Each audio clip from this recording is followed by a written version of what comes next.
দুই পাশে ড্রেনের যে জল নিষ্কাশন হবে বাইরে থেকে গিয়ে, এই জলটা কলেজ রুট দিয়ে বাজারের সেখান থেকে গিয়ে আমাদের ঘাটনা নদী, সেই ঘাটনা নদী সেটাই নিয়ম। এই ঘাটনা নদী বরাক নদীতে পড়বে আর বরাক নিজের ইচ্ছা মতো বাড়ানো মানছিলাম মানব না। বন্ধ করো,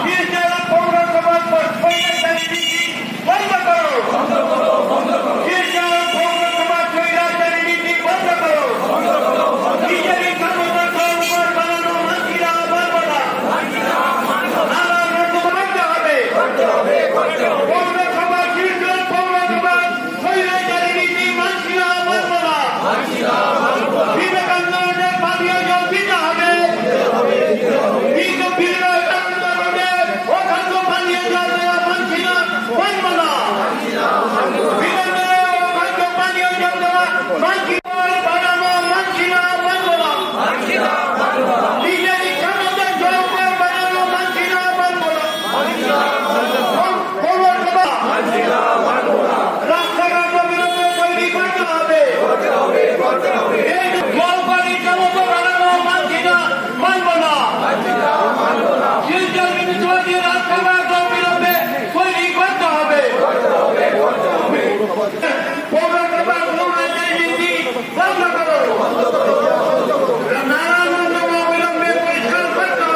এলাকাকে দিয়ে প্রায় সারা বছর পালিত করে রাখে। এই অবস্থায় আমরা যাদেরকে জনপ্রতিনিধি করে পাঠিয়েছি, তা সে পৌরসভা স্তর থেকে হোক, তা সে বিধানসভা স্তর থেকে হোক, তা সে সংসদ লোকসভা স্তর থেকে হোক, আমরা কিছুদিন আগেই দেখেছি যে এই যে জলকর পৌরসভা 115 টাকা থেকে 130 টাকা বর্ধিত করে দিল এবং তাকে আমাদের দুদিন আগে যাকে আমরা নির্বাচিত করেছি সেই পরিবহন শুল্ক মন্ত্রণালয় তাকে মান্যতা দিয়েছেন, তাকে বলছেন যে এটা দিতে হবে। আমি পরিবহন শুল্ক মন্ত্রণালয়কেও তার এই বক্তব্যের জন্য আজকে 3 বছর থেকে দুই সাইডে ভাবে জানি যে যদি আউটলেট প্রথমে তৈরি না হয়, 0 পয়েন্টে যেদিকে গিয়ে জল বেরোবে সেই জায়গাটাকে যদি তৈরি করা আগে না হয়, তাহলে এই ট্রেন কষ্টজনক সমস্যা।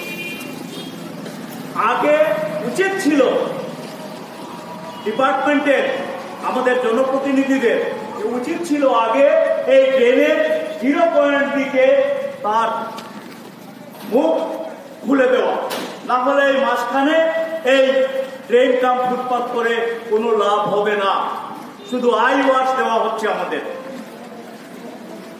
পশ্চিম দিকে যখন এই ট্রেনের আরেকটা মুখ একদম অবৈজ্ঞানিকভাবে খুলে দেওয়ার 2-1 জন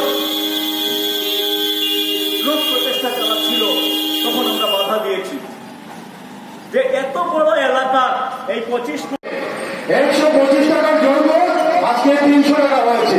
আমার মনে হয় না বিশ্বগুলো জায়গায় জলের জন্য 130% কর বৃদ্ধি করা হয়েছে, যা নদীর শিলচর মিউনিসিপালিটি গঠন করেছে।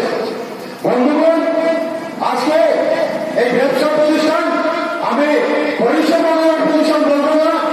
আজকে এখানে ইলেকটেড বোর্ড নেই, ইলেকটেড বোর্ড ছাড়া, ইলেকটেড মিউনিসিপালিটি কমিশনার বা কর্পোরেটর ছাড়া আজকে এখানে পৌর প্রশাসক এখানে ফুল ডোজার চালিয়ে আমাদের উপরে যা ইচ্ছা যেভাবে মনে হচ্ছে ওরা কর বসিয়ে যাচ্ছেন।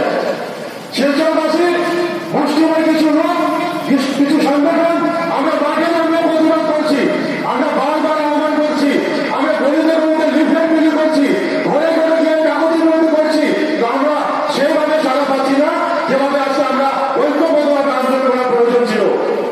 এই বার্তাটা শিলচর হয়ে দিসপুর যাচ্ছে, যারা আন্দোলন করছে ওরা কিছু মুসলিমের সংগঠন আছে। আজকে যারা আমাদেরকে অবহেলা করে যে সরকারের প্রতিনিধি বা মিউনিসিপালিটি কর্তৃপক্ষ বা জেলা প্রশাসক তারা আজ অব্দি আমাদের সাথে যোগাযোগ করেননি। আমরা ওদেরকে হুঁশিয়ারি দিচ্ছি, আপনারা মনে করবেন না আমরা শান্তিপ্রিয়ভাবে আন্দোলন চালিয়ে যাচ্ছি বলে আগামী দিনেও শান্তিপ্রিয় থাকবে। আপনারা যেভাবে ব্যবসায় লিপ্ত হয়েছেন, হিসাবে আমাদের উপরে বুলডোজার চালাচ্ছেন, কোন উপরে কোন বৃদ্ধি করে যাচ্ছেন, আজকে আমাদের পিঠ ঢেলে লেগে গেছে। যেখানে দাঁড়িয়ে আমরা কথা বলছি ওরা কিভাবে জোরদান করছে আজকে সমগ্র ভারতবর্ষ দেখছে সোশ্যাল মিডিয়ার মাধ্যমে। 3-4 বছর থেকে রাস্তায় লোকরা হাঁটাফেরা করতে পারছে না, এই বিষয়ে সমগ্র ভারতবর্ষ দেখছে। আমাদের যখন গৃহমন্ত্রী একদিনের সফরে আসেন, 2 ঘন্টার সফরে আসেন, পাবলিক ব্যারিকেড দিয়ে পাবলিক মুভমেন্ট বন্ধ করে 12 ঘন্টার ভিতরে সমগ্র সূর্যের রাস্তা তৈরি হয়ে যায়। বিবেকানন্দ রোডে গত 3-4 বছর থেকে এই অবহেলিত অবস্থায় রাস্তা রাখা হয়েছে, তারা নজর করছে না। আমার মনে হয় আসাম সরকার বা জেলা প্রশাসন বিবেকানন্দ রোডকে মনেই করে না যে শিলচর শহরের ভিতরে একটা কতক্ষুণ্ণ অঙ্গ আছে। তাই বন্ধুগণ, আমি বিশেষ কথা করছি না, পরবর্তী বক্তারা আছে, স্থানীয় বক্তারা আছে, ওরা পরবর্তীতে সমস্যাগুলো তুলে ধরবেন। আমি এটাই বলছি, আমরা মাঠে